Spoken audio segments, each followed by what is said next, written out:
घर में शादी ब्याह का माहौल हो, मुंडन हो, दुर्गा पूजा हो, छठ पूजा हो, कोई भी त्यौहार हो या कोई भी खुशी का मौका हो, सिर्फ एक आवाज़ जो सुनाई देती है वो है शारदा सिन्हा की आवाज़। और मुझे नहीं लगता कि बिहार में कोई भी ऐसे खुशी का मौका सेलिब्रेट किया जाता हो जिसमें शारदा सिन्हा के गीत ना बजते हों। और अचानक से उनके बारे में पता चल रहा है कि उनकी तबीयत ख़राब हो गई और वो दिल्ली एम्स में भर्ती हैं, उनकी हालत नाजुक है। और दिल तब से बस यही दुआ कर रहा है कि वो जल्द ठीक हो जाएं।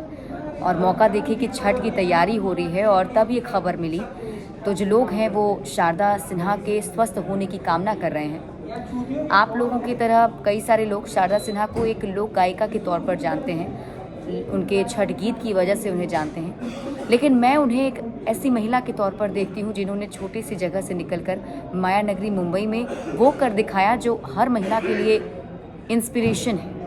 और आज भले ही बिहार में लोग मनोरंजन के क्षेत्र में जाने की तैयारी करते हों, लेकिन जिस वक्त में शारदा सिन्हा ने ये सब कुछ सोचा था, उस वक्त ये सब कुछ करना इतनी आसान बात नहीं थी। और उनसे जुड़ा एक किस्सा है कि बॉलीवुड के सुपरस्टार सलमान खान और भाग्यश्री की जो फेमस फिल्म है मैंने प्यार किया, उसमें कहे तो से सजना तोहरी सजनिया, ये जो गाना है जो आज भी दर्शकों का पसंदीदा गाना बना हुआ है।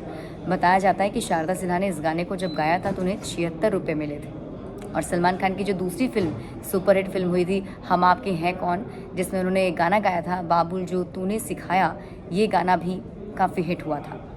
2012 में रिलीज़ हुई फिल्म गैंग्स ऑफ वासेपुर में भी तार बिजली से पतले हमारे पिया जो गीत है वो भी काफ़ी खूबसूरत गीत है और लोगों ने इसे बहुत प्यार दिया।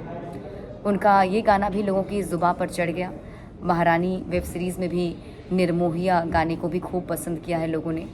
अक्सर सुनने को मिलता है कि शादी के बाद जो लड़कियां होती हैं ना, वो अपने सपने भूल जाती हैं, लेकिन शारदा सिन्हा के केस में उल्टा था। उन्होंने शुरुआत ही की शादी के बाद और ऐसा नहीं था कि ये सब उनके लिए बहुत आसान था। संगीत के प्रति उनकी लगन जो थी वो बचपन से रही और उनके जो पिता थे भारतीय नृत्य कला केंद्र में उन्हें प्रवेश उन्होंने दिलवा दिया था और संगीत सीखने के साथ ही उन्होंने जो है ग्रेजुएशन भी किया। और इसके बाद राजनीति शास्त्र से प्रधानाध्यापक डॉक्टर ब्रिज किशोर सिन्हा के साथ उनकी शादी हो गई। कई इंटरव्यू में उन्होंने बताया है कि उनकी जो सासू माँ थी वो उनके सिंगिंग के खिलाफ थी। वो नहीं चाहती थी कि जो उनकी बहू हैं वो कहीं गाने जाए, गांव की ठाकुरबाड़ी में या कहीं बाहर वो गाना गाने के लिए जाएं।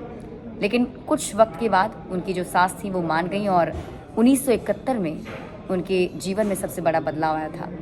शारदा सिन्हा के संगीत में जीवन में बड़ा बदलाव उसी वक्त आया जब उन्होंने बताया कि HMMV ने प्रतिभा खोज प्रतियोगिता आयोजित की थी और वो अपने पति के साथ वहाँ ऑडिशन देने के लिए लखनऊ गई थी, लेकिन वहाँ भी बहुत मुश्किलों का सामना करना पड़ा।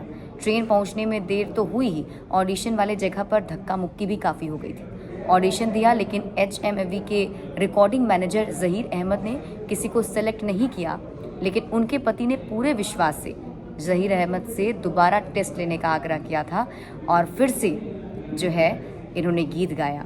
और ये संयोग था कि इसी बीच HMMV के एक बड़े अधिकारी वहाँ पहुँच गए और आवाज़ सुनते उन्होंने कहा कि इनके गाने रिकॉर्ड कर लीजिए। गाने रिकॉर्ड हुए तो फिर उसके बाद कभी पीछे मुड़कर उन्होंने नहीं देखा। उनके गाने गांव-गांव, घर-घर में गूंजने लगे। हिंदी, मैथिली, भोजपुरी, वज्जिका, इन सभी भाषाओं में सदाबहार गीत उन्होंने गाए हैं। लोक गायिका को भारत सरकार ने पद्मश्री और पद्म भूषण से भी सम्मानित किया है। भोजपुरी गीतों को उन्होंने एक अलग पहचान दी है। वैश्विक पटल पर उन्होंने एक पहचान दिलाने की कोशिश की जो काफ़ी हद तक वो सफल रही हैं और उनके इसी योगदान को हर कोई हमेशा याद तो करता ही है। और यही वजह है कि वो इतने लोगों के दिलों में बसी हुई हैं कि सभी लोग उनके स्वस्थ होने के लिए पूजा पाठ कर रहे हैं, हवन कर रहे हैं।